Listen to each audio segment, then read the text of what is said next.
nous devons d'évoquer la pertinence des 3 thèmes retenus pour notre programme du jour, à savoir l'environnement incitatif et les réformes, Doing Business, l'attraction d'investissements dans les zones économiques spéciales et l'option tourisme. Il vise non seulement à l'amélioration de l'environnement global des affaires, mais aussi le développement de 2 secteurs d'activité jugés essentiels dans le processus de création de richesses et d'emplois dans le pays. Mesdames, Messieurs, la conférence qui nous réunit tous ici aujourd'hui témoigne de la volonté d'un dialogue franc et sincère entre l'État et le secteur privé. Il participe de la stratégie gouvernementale visant à permettre au secteur privé des affaires de jouer son rôle moteur dans le processus de croissance économique, moyennant le renforcement continu de ses capacités. Il traduit également la volonté des acteurs d'affronter les défis de l'avenir en s'engageant autour d'une même vision du développement de notre économie. En terminant, nous voudrions renouveler nos remerciements à notre collègue de l'île Maurice, à ses compatriotes, ainsi qu'au secrétaire principal de l'économie et de la planification des Seychelles, qui ont fait le déplacement depuis l'autre bout du monde pour partager avec nous leurs expériences et ainsi contribuer à la réussite de cet engagement collectif que nous avons pris pour une économie haïtienne plus forte, plus productive et plus compétitive, mais plus inclusive aussi. Il s'agit de 2 pays qui, comme Haïti, sont des îles. Leurs succès aujourd'hui sont connus de tous. Ils sont présentés comme des modèles partout. Nous leur disons que nous souhaitons mieux comprendre leurs expériences et mieux appréhender les mécanismes qui ont conduit à leur succès. Le Caribbean Growth Forum, qui fait partie de la Banque mondiale, va participer, on espère, va participer à la mise en place de ces suivis. Et le premier pas à la mise en place de ces suivis est l'ouverture du chapitre Haïti du Caribbean Growth Forum, qui a déjà ouvert des chapitres à Saint Kitts Navy, en Jamaïque, à d'autres pays de la Caraïbe. Le 3e point qui garantira un suivi ou qui aidera à garantir un suivi, c'est l'adhésion d'Haïti au SNED, le Small State Network for Economic Development. Le SNED est un réseau de pays pauvres qui permet à un pays à succès, comme l'île Maurice et les Seychelles, non seulement de partager leur succès, mais de mentorer, de suivre les pays, d'autres pays, à moins de succès dans le réseau. Et en intégrant le réseau, nous espérons qu'Haïti développera des relations à long terme à travers ce réseau et à travers le support de la Banque mondiale avec les Seychelles et avec l'île Maurice. Finalement, nous souhaitons aboutir à une coopération concrète sur des chantiers précis entre Haïti, l'île Maurice, les Seychelles et des autres petits pays faisant partie du SNED. Voilà, je vous ai donné un petit peu la description du forum, de la journée. Je pense que cette journée, vraiment, quelque part, est historique, comme le disait tout à l'heure le ministre des Finances, parce que c'est la première fois, à mon avis, qu'il y a une collaboration pendant plus de 6 mois entre l'exécutif, entre le gouvernement et le secteur privé, formel, unifié, en la personne du forum, en vue de produire un événement qui serait peut-être une plateforme, je l'espère, pour d'autres événements qui continueront à intégrer le secteur privé uni, le secteur privé formel, dans l'élaboration des politiques publiques.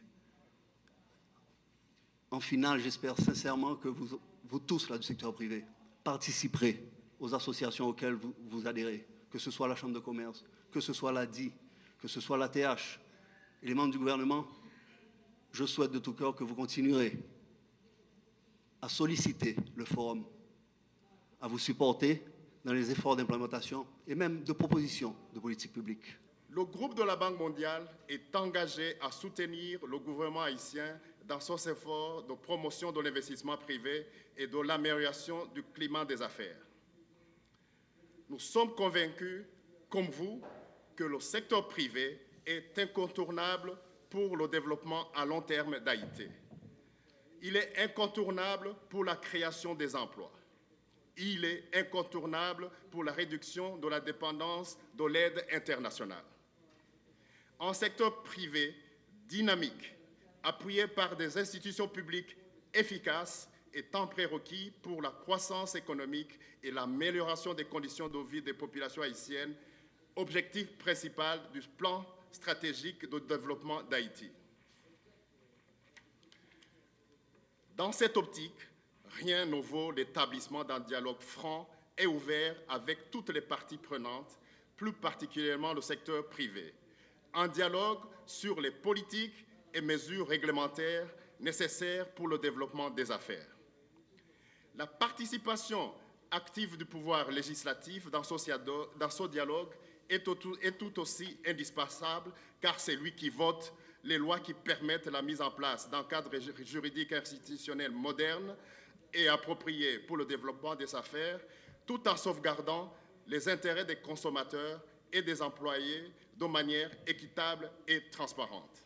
Mon gouvernement place la création d'emplois durables et l'attraction d'investissements privés porteurs de croissance et de prospérité au centre de sa stratégie de développement national. Je renouvelle l'engagement de mon administration à encourager les investisseurs internationaux à venir investir leurs capitaux dans le pays et j'invite aussi les deux conférenciers à faire connaître Haïti dans leurs pays respectifs. Dans cette optique, dès mon accession au timon des affaires, je me suis attelé à ouvrir un espace de dialogue franc, ouvert et productif avec le secteur privé haïtien, plus particulièrement avec le Forum économique du secteur privé, qui regroupe en son sein les principales associations représentatives du monde des affaires. Un mois après l'entrée en fonction de mon premier cabinet ministériel, j'ai reçu le Forum en mon bureau pour entendre leurs préoccupations et leurs suggestions. Cette réunion a permis de jeter les bases d'un dialogue qui n'a fait que s'enrichir depuis. Ainsi, à cette date, une collaboration positive et fructueuse a été établie entre le privé et mon gouvernement, principalement à travers le ministère de l'Économie et des Finances, le ministère du Commerce et de l'Industrie et le bureau du Premier ministre.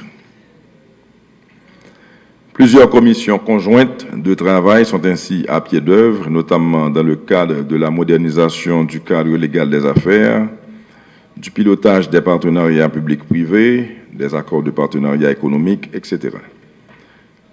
Dans ce cadre, l'initiative conjointe du ministère de l'Économie et des Finances et du Forum économique, qui a permis la tenue de la conférence qui nous réunit aujourd'hui, est à saluer de manière toute spéciale. L'île Maurice et les Seychelles, bien que situées dans une toute autre partie du monde, l'océan Indien, sont des nations véritablement sœurs d'Haïti, auxquelles nous sommes liés par plusieurs affinités notables, à commencer par les langues officielles, créole et français. On a vu Ali tout à l'heure s'en aller en créole. Entre autres, la petite taille de nos économies respectives, le fait aussi d'avoir été toutes les trois, à un moment de nos histoires respectives, des colonies françaises, et ce qui m'est très cher, notre amour commun pour le carnaval et la bonne musique.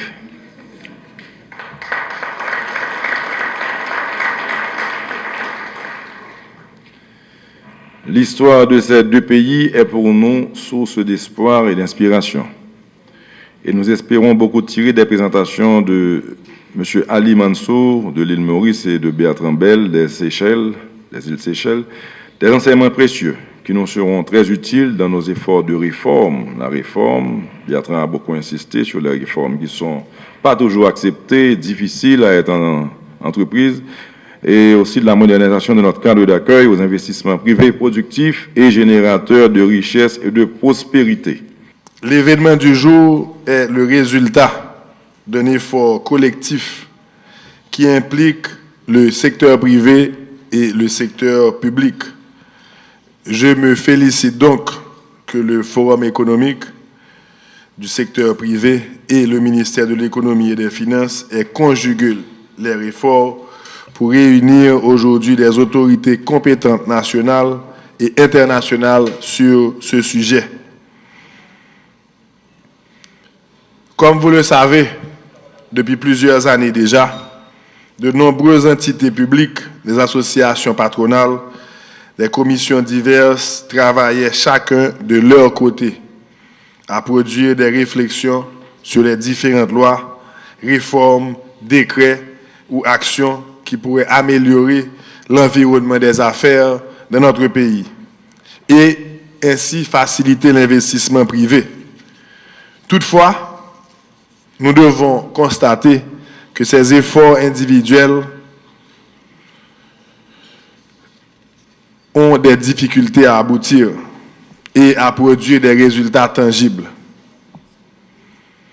J'en veux pour preuve qu'Haïti, au moment où le président Martelly prêtait serment, était classé 174e sur 182 pays dans le rapport Doing Business du SFI.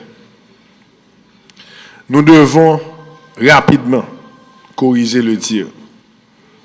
Haïti is open for business n'est pas juste un slogan, n'est pas juste un slogan de campagne.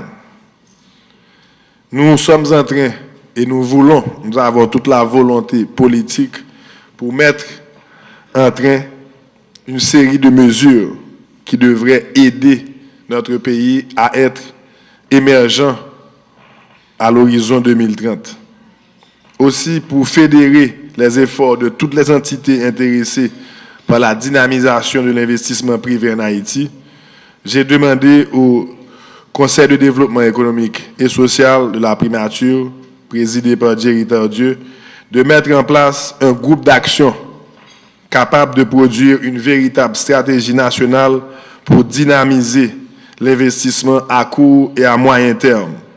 Ce groupe d'action réunira tous les acteurs impliqués dans l'effort de l'amélioration du cadre des affaires en Haïti. Fini le temps où chaque institution et chaque secteur travaillent de son côté. Désormais, il est important de travailler ensemble, de manière planifiée, de manière cohérente et de manière efficace pour arriver à produire les résultats escomptés. Le gouvernement donnera tous les moyens à ce groupe d'action qui sera représenté par les différents secteurs. J'invite tous les acteurs, donc les acteurs institutionnels concernés, à intégrer ce groupe d'action.